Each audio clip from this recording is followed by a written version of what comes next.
धारणा मध्यम रैली मध्यम सरकार को आपण मध्यम जन चाहूँ कि आम 3 दफा दाबी सरकार जो अति शीघ्र आम दाबी गुट पूर्ण करेंगे ताले आम आंदोलन आम प्रत्येक ना जब सरकार शुणुना आम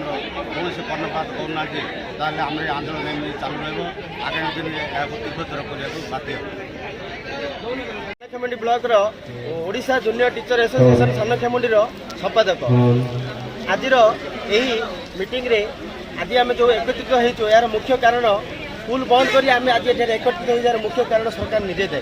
कारण ए नहीं बारंबार आम सरकार को अवगत कराइचु कि सब वर्गर सब डिपार्टमेंट कंट्राक्चुअल उच्छेद करागला से स्थायी नियुक्ति दिगला अद्यावधि कहीं आमर प्राथमिक शिक्षक मानक एभली सरकार डालटोल नीति अवलम्बन करवधि आमर कौन प्रकार रेगुलर प्रक्रिया को त्वरान्वित करना से आमको टोटाली कर्णपात ही करना आमर स्वर उत्तोलन को आमर दाबी को तेणु आज आम मनरे बहुत क्षोभ आज आम असंतोष समग्र प्राथमिक शिक्षक जाति आज लज्जित सरकार यही प्रथा पाई तेणु आम यही मीडिया माध्यम सरकार को विनीत अनुरोध करूँ कि तुरंत आमर यही प्राथमिक शिक्षक संघर प्राथमिक शिक्षक मानक ठिका प्रथा को उच्छेद करके